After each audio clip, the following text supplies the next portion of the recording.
성도를 위한 PT 12번째 포로 시대 이후의 선지자들. 포로 시대를 살며 고통 가운데 있었던 이스라엘 백성들은 자연스럽게 자신들이 가나안 땅에 살았던 과거의 역사를 돌아보게 되었을 것입니다.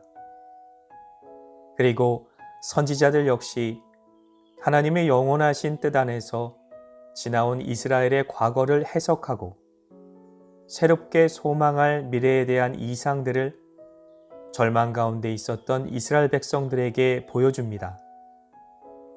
특별히 에스겔은 하나님의 창조, 언약, 왕의 직분 등을 해석하여 새롭게 세워질 백성, 땅, 성전에 대한 이상을 보임으로써 이스라엘 백성들의 마음에 소망의 빛을 전해줍니다. 그 결과 하나님께서 바벨론을 바사왕 고레스의 손에 멸망시키시고 그의 백성들을 해방시키실 때 옛 언약의 땅에 대한 소망을 가지고 가나안 땅으로 돌아가는 사람들이 생겨난 것입니다. 아직 많은 사람들이 바벨론 땅에 남기는 하였지만 42,360명의 하나님의 나라를 위한 재건의 소망을 가진 사람들이 주전 538년부터 522년 사이에 고향 땅으로 돌아가게 되었습니다. 그러나 그들의 기대와 달리 이스라엘의 재건은 많은 어려움을 만나게 되는데 자연적으로는 흉년이 그들을 기다리고 있었고 주변 국가들은 재건을 위한 그들의 노력에 적대감을 가지고 있었습니다. 결국 성전을 건축하려고 하였던 그들의 노력은 곧 중단되게 됩니다.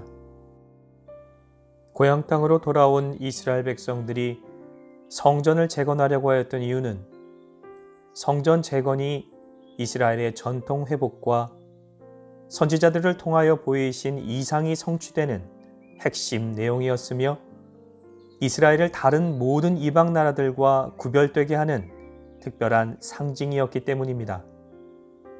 그래서 성전 재건을 멈춘다는 것은 하나님 나라의 회복과 소망을 버리는 것이고 성전 재건 이후에 약속된 축복을 포기하는 것이었습니다. 성전은 이스라엘 백성의 역사와 신앙을 보이는 상징이었던 것입니다. 특별히 아수르와 바벨론의 공격에 의해 이스라엘이 멸망을 당할 때 그 땅에 남아있던 사람들은 이방 사람들과 서로 혼인하며 하나님의 백성으로서 정체성과 신앙을 잃어버리게 되었는데 성전이 재건됨으로 인해 하나님의 사람들이 다시 구별되어 그 땅에 세워지는 시작점이 되었던 것입니다. 그래서 성전 재건에 동참하지 못했던 사마리아와 다른 지역에 흩어져 살았던 유다와 이스라엘의 남은 자들은 바사 왕에게 성전이 재건되지 못하도록 호소하거나 성전 재건에 힘쓰고 있던 돌아온 이스라엘 사람들에게 위협을 가했던 것입니다. 이러한 방해 가운데에도 이스라엘 백성들은 결국 성전과 성벽을 재건합니다.